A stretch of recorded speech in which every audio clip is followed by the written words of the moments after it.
Usa ka balay sa Cotabato City ang nahulog sa sapa human ang magnitude 5.9 nga linog sa Dato Blatisin suwat sa Maguindanao niadtong Sabado.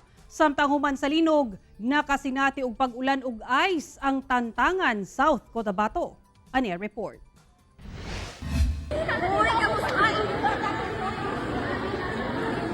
Gilayong nanagan ang mga tao pagawas nining usa ka mall sa Cotabato City dihang mitay-og ang magnitude 5.9 nga linog niadtong Sabado kung asa intensity 5 ang nasinati sa syudad.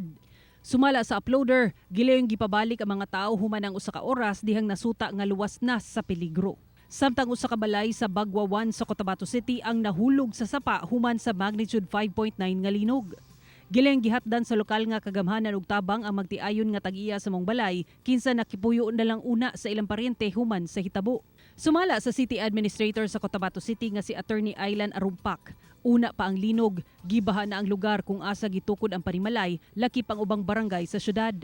Miabot sa 20 ka barangay ang apektado sa pagbaha. Nagpadayon na ilang relief operations sa maong mga lugar.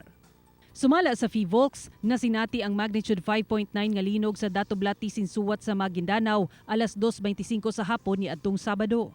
Tungod niini, daghang lugar sa Zamboanga Peninsula, Northern Mindanao, Davao Region ug Soc-Sargen Region ang nakabati og managlahing intensity sa linog.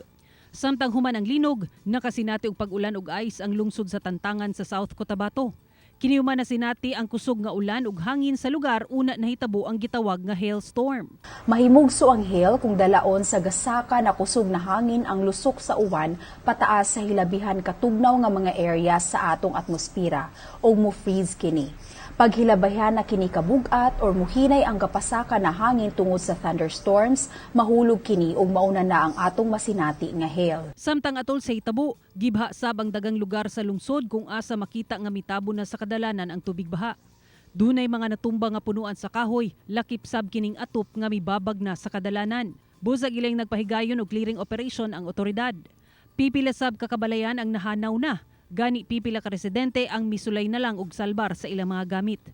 Ginasuta pa sa lokal nga kagamhanan ang mga nadanyos. Sumala sa pag-asa, habagat ug localized thunderstorms ang magpaulan sa dakong bahin sa Mindanao. Makasinati kita sa panalagsang pagdagom ngadto na sa madag-umon nga kalangitan inubanan sa mga isolated or mga patak-patak na mga pagbundak sa ulan, kilat ug dalugdog tungod sa habagat ug tungod sab sa mga localized na mga thunderstorms.